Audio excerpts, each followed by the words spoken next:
Glória a Deus. Quero saudar os irmãos com a paz do Senhor Jesus. Amém? Os irmãos podem se sentar. Eu não quero, irmãos, me estender aqui nessa noite, mas eu tenho uma palavra para compartilhar com os irmãos, com todos os irmãos, amém? Mas de maneira especial, eu quero aqui chamar a atenção de 3 grupos de pessoas: dos jovens e dos adolescentes e das crianças. Ah, mas as crianças. Onde estão os jovens? Os jovens do Ágape somente? Os adolescentes que fazem parte do GA apenas? Não. Todos os jovens solteiros, todos os adolescentes. Quantos estão aqui e podem dar um glória a Deus? Amém. E também com as crianças. Quantas estão me ouvindo e podem glorificar ao Senhor dizendo glória a Deus? Ah, o André é a criança maior de todas. Mas glória a Deus que ele está ligado ali, ó. Mais uma vez, eu quero ouvir as crianças. Onde está o glória a Deus das crianças? Cadê o glória a Deus das crianças? Daqui até lá elas acordam. A mãe cutuca a criança aí, para que nós possamos juntos compartilhar aqui o que o Senhor tem a nos dizer. Amém? Abra sua Bíblia no livro de Atos dos Apóstolos, capítulo 2. Atos 2, nós vamos ler a partir do versículo 42 até o 47. Atos dos Apóstolos, capítulo 2, versículos do 42 até 47. Diz assim, irmãos: e perseveravam na doutrina dos apóstolos e na comunhão, e no partir do pão, e nas orações. Em cada alma havia temor, e muitas maravilhas e sinais se faziam pelos apóstolos. Todos os que criam estavam juntos e tinham tudo em comum. Vendiam as suas propriedades e fazendas e repartiam todos segundo cada um tinha necessidade. E perseverando unânimes todos os dias no templo e partindo o pão em casa, comiam juntos com alegria e singeleza de coração, louvando a Deus e caindo na graça de todo o povo. E todos os dias acrescentava o Senhor à igreja aqueles que haviam de ser salvos. Amém? Atos 2 é um texto muito amado por nós pentecostais. Amém? Muito conhecido por todos nós. O livro de Atos, em geral, é um livro muito amado por nós que somos pentecostais. E meditando por esses dias nesta palavra, eu comecei a me questionar, e daí eu quero que, à medida que nós formos refletindo aqui, você também faça esse questionamento. Eu quero ser cheio do Espírito Santo? Eu me fiz essa pergunta e eu estou fazendo a você, você não precisa me responder, mas à medida que nós formos refletindo aqui, faça essa pergunta, eu desejo, de verdade, eu realmente quero ser cheio do Espírito Santo. Quando nós analisamos e estudamos o livro de Atos, nós nos deparamos com muitas e muitas situações. Nós vemos, por exemplo, nestes versículos que nós lemos aqui, homens e mulheres cheios do Espírito Santo de Deus. Cheios. Que faziam tudo isso aqui que nós lemos. Eles perseveravam na doutrina. E eu não sei os irmãos, mas quando eu escuto essa palavra doutrina, não me soa assim tão suave. Sabe? Não estou dizendo que é uma palavra ruim. E, de fato, nós, como crentes, devemos dar valor à sã doutrina, aquilo que nos ensina a palavra de Deus. Nós precisamos nos debruçar mais a respeito deste assunto, doutrina. Mas eu confesso para os irmãos que quando eu escuto essa palavra, logo me arremete a excessos, a exageros, a questões que não são bíblicas e que, mesmo assim, por muito tempo foi chamado de doutrina. Por muitas pessoas é chamado de doutrina, por isso que não me soa bem. Mas aqui a palavra de Deus aponta homens e mulheres cheios do Espírito Santo de Deus que perseveravam na doutrina ensinada pelos apóstolos. Além da doutrina, tem aqui a questão da comunhão. A palavra fala que eles faziam tudo juntos. Tudo. Faziam tudo juntos. Eles faziam as refeições juntos. Eles conviviam. Isso é o que diz a palavra. Além da comunhão, fala que todos em seus corações tinham temor. Todos eles tinham temor. E estavam todos juntos. E aí, eu entendo que são homens e mulheres cheios do Espírito Santo de Deus. Mas quando eu começo a me autoavaliar e eu vejo todas essas coisas, eu percebo que está muito longe da minha realidade. Da minha realidade. E é aí que eu começo a me perguntar, eu desejo, eu quero ser cheio do Espírito Santo de Deus. Eu desejo realmente viver como estes homens e mulheres viviam, de acordo com o que diz a Bíblia. Eu desejo. Você quer ser cheio do Espírito Santo de Deus? Você deseja ser cheio do Espírito Santo de Deus? Porque ter o Senhor, ter o Espírito Santo de Deus nas nossas vidas é como ter um valor inestimável, imensurável. É como um tesouro muito valioso. Ter o Espírito Santo de Deus habitando em nós é ter algo de valor que nós não podemos calcular. É precioso demais. É muito precioso. E quantos de nós já achamos um tesouro tão precioso assim, caminhando?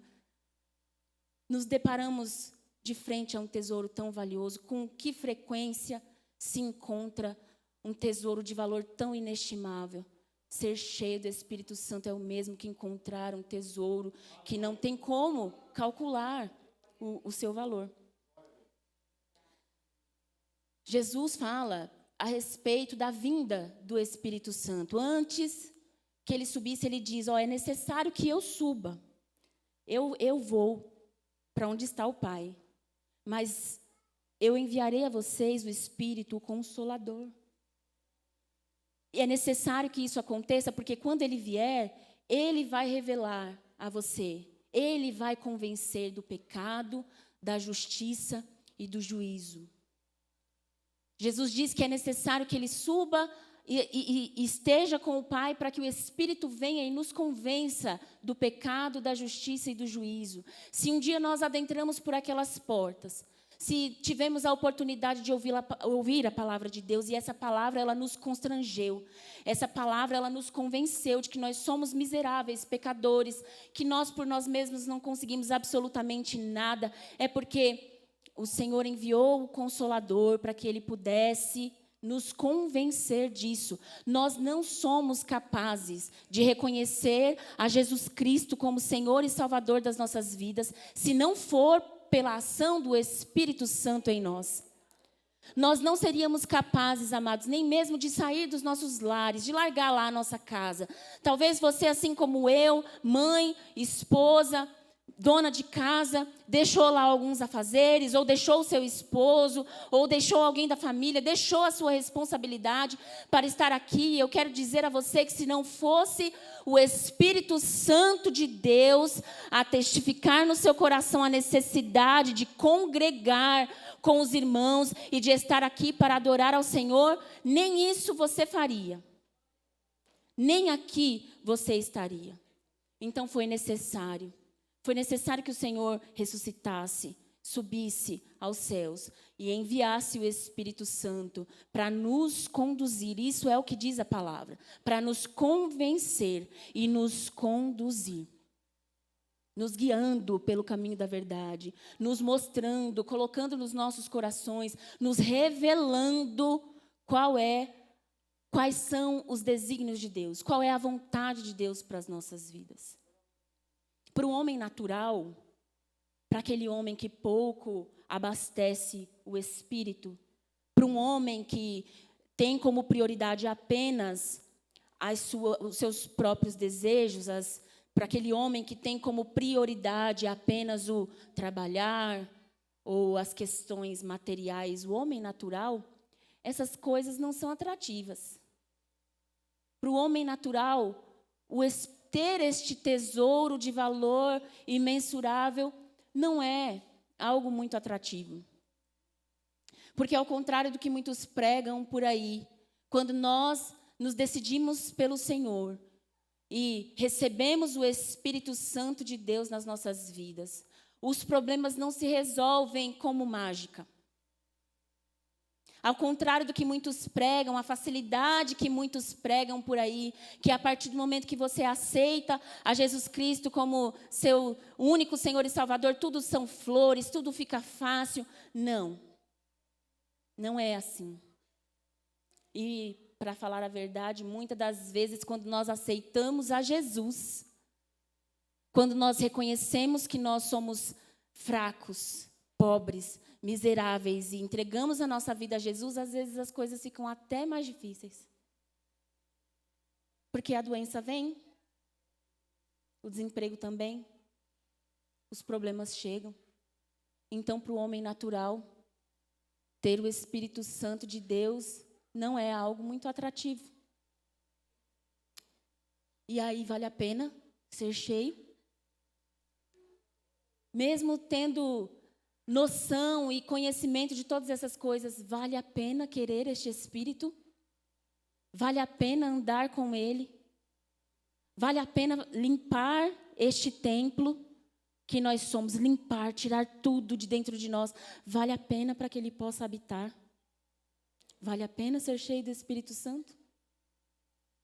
Porque a própria Bíblia nos mostra que, a partir do momento que o Espírito Santo desceu, e todos os 120 foram cheios naquele lugar, cheios do Espírito Santo de Deus, eles viraram chacota. Uns diziam até que eles estavam bêbados, sabe? Imagina, eles estão falando dessas coisas porque eles estão todos embriagados.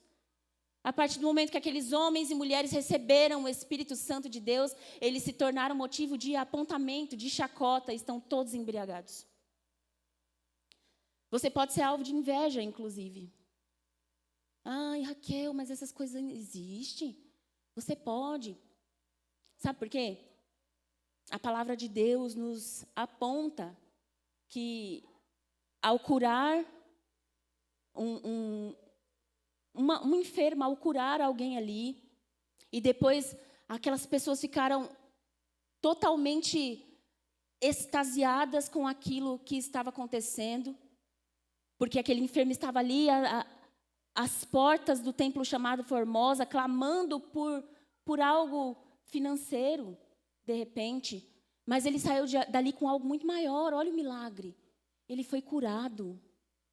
Ele pôde sair de lá andando. Aquele que não andava, que ficava ali apenas pedindo esmolas, ao invés de sair com algumas moedas, saiu dali caminhando, e aquilo causou um grande alvoroço. Um grande alvoroço. Mas os apóstolos se aproveitavam de situações como essas, irmãos, não para se autopromover mediante a uma cura tão magnífica, tão grande que tinha acontecido, mas eles se aproveitavam para pregar o Cristo, aquele que foi crucificado, por um plano muito maior para trazer salvação a judeus e a gentios. Eles aproveitavam situações como essas para pregar o Evangelho, e isso causava inveja. Isso causava inveja. Foram presos, porque estavam pregando de maneira em que os sacerdotes mesmo não pregavam, com uma autoridade que os próprios sacerdotes não tinham. Então, quando você é cheio do Espírito Santo de Deus, as pessoas podem olhar para você e dizer assim: não. Como pode pregar dessa forma? Por que canta dessa forma? Por que se comporta dessa forma? Por que diz essas coisas? Porque trabalha na igreja, as pessoas podem olhar para você desta forma. Pessoas cheias do Espírito Santo de Deus são alvo de olhares maldosos das pessoas. Pessoas cheias do Espírito Santo de Deus, elas podem ser entregues à morte. Amados, no capítulo 6 de Atos, nós vemos Estevão sendo separado para o diaconato. E no 7, morrendo apedrejado. Uma hora é levantado obreiro na casa do Senhor, outra hora está morrendo por causa do Evangelho. Um capítulo depois, nem se passou tanto tempo assim. Então, aquele que é cheio do Espírito Santo de Deus pode ser entregue à morte. Tudo para que o nome daquele que é maior seja glorificado. Tudo para que o nome de quem verdadeiramente importa possa ser, como os jovens cantaram aqui, reconhecido. Tudo para que ele cresça. Tudo para que o nome dele seja glorificado. Pessoas cheias do Espírito Santo podem ser entregues à morte. Nós vemos um Paulo que até um tempo atrás tinha um cargo, uma função de matar cristãos. O primeiro encontro que esse homem tem com Jesus Cristo, ele fica cego. A primeira vez que ele se depara com Jesus Cristo, ele simplesmente fica cego e é convocado. Olha, eu estou te convocando para uma obra muito maior. Para que a minha palavra, para que o meu evangelho alcance aqueles que não são nada diante da sociedade. Aqueles que não têm uma linhagem como muitos dos judeus. Aqueles que não têm uma família importante, um nome, um sobrenome. Eu estou te convocando para que estes tenham acesso à minha palavra e para que estes sejam salvos. Então, de perseguidor, ele fica cego e passa a ser perseguido. Estes são os homens cheios do Espírito Santo, alguns dos homens cheios do Espírito Santo que a Bíblia nos mostra, que a Bíblia nos aponta. E daqui até eu terminar, eu quero provocar a você, e como eu disse no começo, principalmente os jovens, adolescentes e as crianças, vocês desejam ser cheios do Espírito Santo. Você realmente quer ser templo deste Espírito Santo? E por que eu estou falando dos mais novos? Porque, diferente de nós que somos casados e que temos filhos e que temos família, você jovem, você adolescente, você criança que tem entendimento já para compreender o que eu estou falando aqui, você tem muito mais tempo disponível, você tem muito mais vigor na idade em que você está vivendo, você tem muito mais recursos para arregaçar as suas mangas e falar: eu quero, eu desejo. É o Espírito que eu quero, é Ele, é dele que eu quero ser cheio, é por Ele que eu quero viver. Isso não diminui a nossa importância, nós como pais, mães, adultos, não diminui o nosso chamado diante de Deus, mas vocês têm recursos físicos, vocês têm jovialidade, vocês têm força, vocês têm a visibilidade que o mundo precisa para conhecer a Jesus Cristo. Oh, queridos, ao mesmo tempo que nós vemos homens e mulheres sofrendo, sendo entregues à morte, por causa do Evangelho, por amor ao Evangelho, nós vemos um Pedro meio turrão. A palavra nos diz que ele era até reconhecido no meio dos sacerdotes, ele era reconhecido no meio de pessoas estudadas como alguém que não tinha estudo, alguém que não era letrado. Mas em sua primeira pregação foram quase 3.000 almas para o Senhor. Nós vemos homens sendo mortos, nós vemos homens sendo presos, mas nós vemos anjos sendo enviados para abrir a prisão e libertar o apóstolo que tinha sido preso por amor ao Evangelho. Oh, querido, a gente vê terremoto acontecer para libertar crente da prisão. E quando eu falo dos jovens e dos adolescentes, nós vemos histórias, muitas histórias de tantos outros cheios do Espírito Santo. Mas de maneira especial, a Bíblia fala a respeito das filhas de Filipe, 4 jovens. A Bíblia diz 4 donzelas, isso nos leva a entender que elas eram solteiras. Se eram solteiras, não tinha tanto tempo de vida, tanto tempo de experiência. Para dizer assim, essas 4 profetizavam porque já eram anciãs, porque viveram muitas coisas na presença do Senhor. Não, são 4 jovens que profetizavam. Então nós não temos justificativa, nós não temos no que nos apoiar, nós não temos nada para justificar quando nós simplesmente cruzamos os nossos braços e ficamos vendo as coisas ao nosso redor acontecer. Quando eu olho para esses homens e mulheres, eu entendo que eles viveram coisas que nós nunca vivemos. Nunca. Eu não sei quanto tempo você tem de evangelho. Talvez 10, 20, 30. Talvez você tenha 60 anos de evangelho. Eu não sei quanto tempo você tem. Mas o fato é que nós não vivemos nada do que esses homens e mulheres viveram. Nós não vivemos. Só que eu tenho uma notícia para te dar. O Senhor, Ele não está com as mãos encolhidas. Ele não está com seus ouvidos tapados para não ouvir. Aquilo que Ele fez no passado, Ele faz hoje. Ele pode fazer hoje. A força que o Senhor deu e depositou sobre tantos, Ele pode depositar sobre você aqui neste lugar.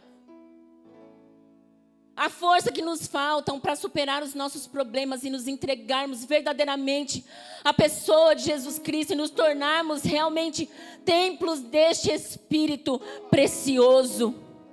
Aquilo que nós precisamos está nas mãos do Senhor. O que nós não conseguimos está nas mãos do Senhor.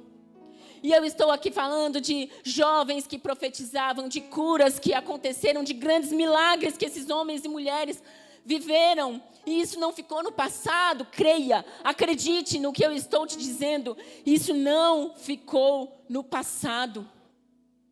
Não ficou no passado porque o Senhor, Ele é o mesmo, Ele não mudou.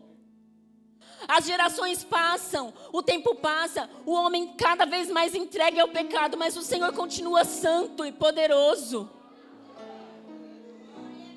Ele não mudou, o Senhor não mudou. A grande questão é que nós não temos coragem de dizer que nós não estamos dispostos a ser cheios do Espírito Santo. A gente começa a usar questões e coisas para justificar a nossa frieza espiritual. A gente começa a criar coisas na nossa cabeça e começa a usar isso como justificativa, porque nós não temos coragem de admitir que nós não queremos ser cheios do Espírito Santo. Porque a partir do momento que eu quero, a partir do momento que eu faço uma escolha, isso demanda muito de mim, muito, muito, muito. A partir do momento que você diz, eu vou ser cheio do Espírito Santo, o Senhor vai começar a exigir coisas de você. A partir do momento que você diz, eu vou ser cheio do Espírito Santo, Ele vai querer mais tempo com você em oração. Oh, irmãos, eu saí daqui quinta-feira constrangida por causa da palavra que nos foi ministrada. Um tema tão simples, falar de oração é a mesma coisa que mamão com açúcar. Falar de oração é uma coisa tão simples, mas eu saí daqui constrangida porque eu sei que eu não oro o tanto que eu deveria orar. Eu sei que eu não oro à medida que o Senhor tem exigido de mim orar. Eu sei disso. E você também sabe. Nós sabemos que nós não jejuamos o quanto é necessário para matar e mortificar a nossa carne. Nós sabemos que nós não fazemos nada disso. Mas aí a gente começa a pegar coisas e usar como pretexto para não assumir. É que na verdade eu não estou disposta. Eu não estou disposta. Eu não estou disposta a abrir mão de um tempo de televisão, um tempo de série para orar. Eu não estou disposta, a minha carne não deseja isso. O meu corpo não deseja sacrificar 10 minutos do meu dia para falar com o Senhor. A minha carne não deseja isso. Mas todas as vezes que eu paro e penso que eu preciso me encher, eu preciso ser cheia. Eu preciso ser cheia, o Senhor começa a exigir. Ora. Passa tempo comigo. Renuncia até mesmo o que é lícito. A Cidinha fala muito disso. E é verdade. Quando nós nos colocamos diante de Deus e Senhor, eu quero fazer um propósito contigo. Senhor, eu desejo andar contigo, falar mais contigo. Você precisa renunciar até o que não é pecado. Você precisa deixar aquilo que, biblicamente falando, não é um erro, mas por amor a Deus, se Ele te pedir, você precisa renunciar. E quantos de nós estamos dispostos a renunciar? Irmãos, eu não estou. Não é todo dia não, viu? Não são todos os dias que eu acordo e eu falo, eu vou abrir mão da minha série, eu vou abrir mão de um passeio com a minha família, eu vou abrir mão. Não é todos os dias que eu estou disposta. Mas saiba, o dia que você se colocar diante do Senhor e falar, Senhor, me enche do teu Espírito, Ele vai começar a exigir coisas de você. Você vai precisar abrir mão de coisas que você ama. Mas vale a pena. Vale a pena, porque a mesma coisa que Ele fez no passado, Ele pode fazer nas nossas vidas hoje. Nós vamos entrar em propósito de oração amanhã e nós teremos um evento no próximo final de semana. Eu não sei quais são as intenções, as suas expectativas, mas eu sei que se nós como igreja estivermos todos no mesmo propósito diante de Deus, próximo final de semana nós viveremos grandes coisas na presença do Senhor. E se não for esse o desejo do seu coração, começa a reavaliar. Se o desejo do seu coração não for chegar aqui semana que vem e falar: Senhor, quantos vão sair da biqueira e vão ser salvos, assim como o pastor orou aqui. Se não for este o desejo do Senhor, do seu coração, orar e dizer: Senhor, quantos testemunhos de casamentos restaurados nós vamos ter por conta deste trabalho que acontecerá. Se não for este o desejo do seu coração, comece a reavaliar as suas intenções diante do Senhor. Comece a reavaliar, porque o que Ele fez no passado, Ele pode fazer. Nossa, mas isso foi lá nos Atos dos Apóstolos, muito tempo atrás. Não. Há poucos dias atrás nós ouvimos aqui, da boca do pastor Eduardo, falar a respeito de William Seymour, 1906, em Los Angeles. Um homem negro, vítima do racismo, muito, muito forte naquele momento. Impedido de estar nos mesmos lugares em que pessoas brancas estavam. Proibidos de estudar, porque aquela sala era exclusiva para pessoas brancas e ele, como uma pessoa preta, não podia. Mas William Seymour, movido pelo Senhor, numa igrejinha, sem muitos recursos, atraiu a presença do Senhor para aquele lugar de uma maneira tal que a quilômetros de distância pessoas eram salvas, curadas de suas enfermidades. Até mesmo aqueles que nunca ouviram falar da presença do Senhor, a quilômetros de distância daquela igreja, foram curadas de suas enfermidades. Tamanha presença do Senhor naquela igrejinha sem recursos. Tamanha presença do nosso Deus. O Senhor falou a respeito de Daniel Berg e de Gunnar Wingre, que trouxe para cá. Movidos pelo Senhor, vocês vão para o Pará. Mas onde é? Vamos procurar no mapa. E se hoje você pode bater no seu peito com muito orgulho e dizer que você é crente pentecostal, é porque essas pessoas, movidas pelo Espírito Santo de Deus, rejeitadas ao extremo quando chegaram aqui, iniciaram um movimento que nos abraça hoje. Deram início ao que nós chamamos de movimento pentecostal. E se nós podemos desfrutar de dons espirituais, se nós podemos sentir na nossa carne a presença do Espírito Santo de Deus, é porque pessoas atravessaram o mundo para que você estivesse assentado aí no seu lugar. 1904, um jovem chamado Evan Roberts. 1904, não é um ancião, não era um velho, não era um pastor. Não era um obreiro, era um jovem, que assim como as filhas de Filipe não teve muito tempo de experiência por ser jovem. Ouviu a voz do Senhor dizendo: volta para a sua cidade. Ele estava na cidade em que estudava. E o Senhor começou a incomodar: volta para a sua cidade e faz uma reunião de oração com os jovens da igreja da sua cidade. Aí ele procura o pastor e diz assim: pastor, eu não sei se é coisa da minha cabeça, mas eu tenho pensado em voltar para a minha cidade, começar um movimento de oração com os jovens na minha igreja. O pastor responde o seguinte: oração? É oração? É sobre oração mesmo que você está falando? Então não pensa duas vezes, levanta e vai, porque o inimigo não convida ninguém a orar. O diabo não convida ninguém a orar. O mínimo desejo de orar, aquela fagulha minúscula dentro do seu coração, é o Espírito Santo de Deus a te mover, assim como moveu Evan Roberts. E ali começou o avivamento no país de Gales, o maior avivamento que já se ouviu falar.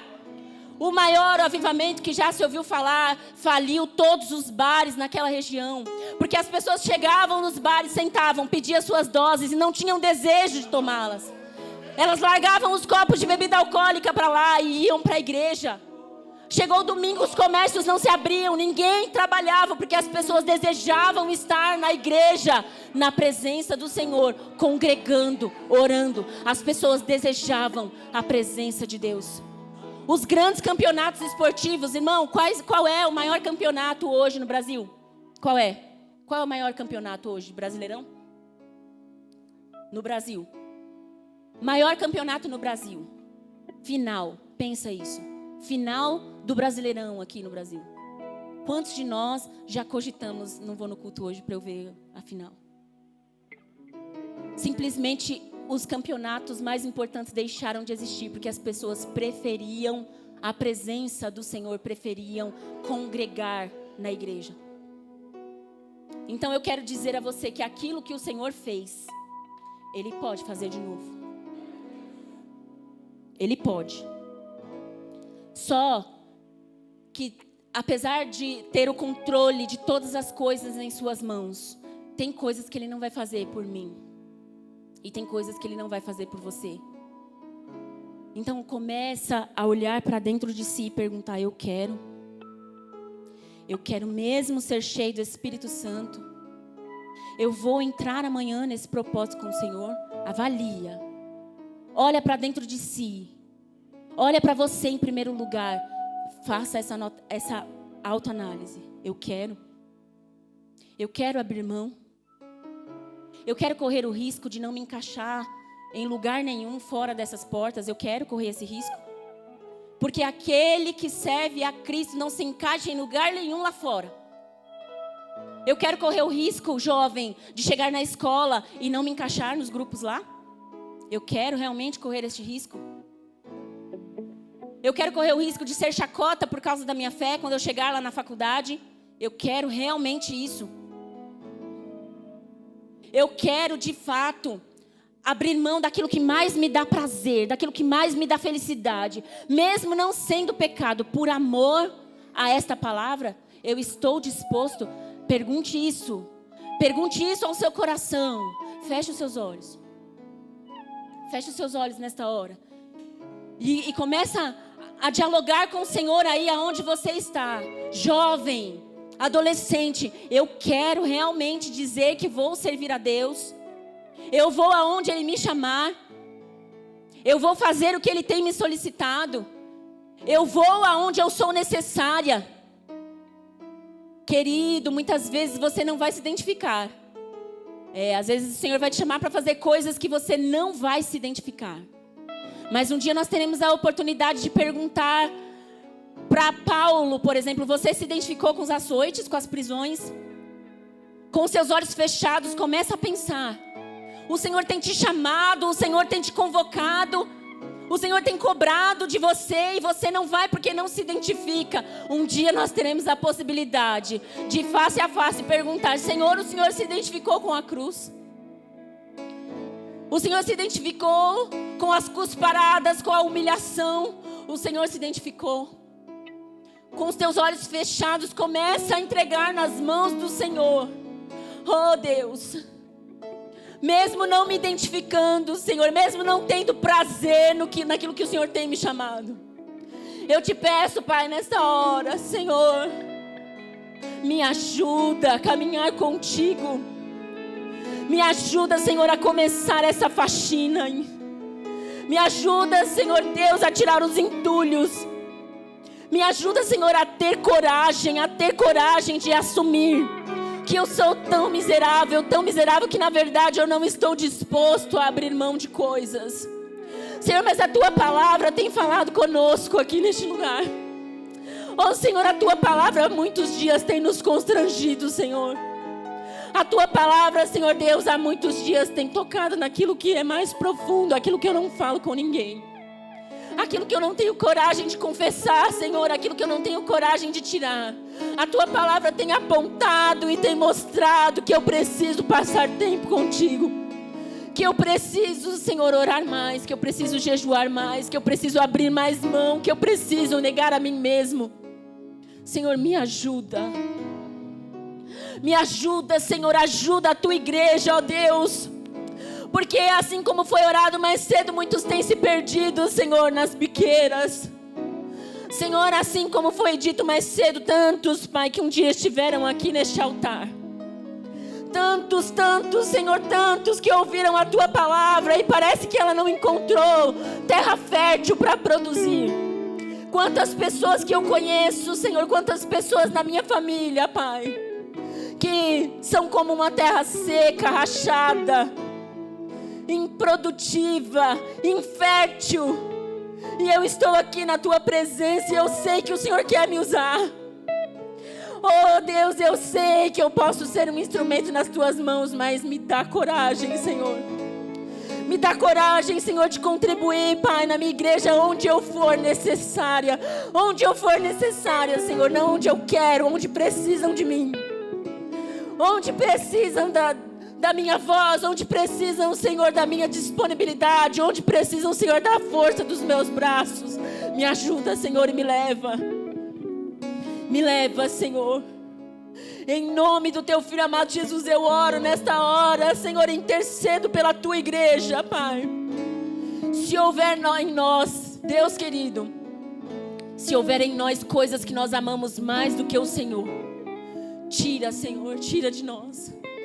Abre os olhos espirituais, abre os ouvidos, Senhor. Torna-nos atentos, ó Deus, e disponíveis na Tua obra, Senhor Deus, porque aonde iremos nós? Para onde nós iremos, Senhor? Oh, Senhor Deus, a minha vida não tem sentido se não for fazendo aquilo que é a Tua vontade, Pai querido. Não faz sentido algum, ó Deus, não faz sentido. Eu oro e intercedo pela Tua igreja e peço, Senhor, eu peço um verdadeiro avivamento, para que assim como foi orado, Senhor, que nós possamos ser reconhecidos como uma igreja, Senhor, que colheu muito, como uma igreja, Senhor Deus, que trouxe para a Tua presença muitas almas e que foram verdadeiramente libertas e convertidas. Nos ajuda, Senhor, nos ajuda, ó Espírito Santo de Deus. É o que eu Te peço, Pai, e desde já Te agradeço em nome de Jesus. Amém. Aplauda o Senhor nessa hora. Glória a Deus. Glória a Deus. Você pode glorificar o Senhor por essa palavra. Oh, amados, como Deus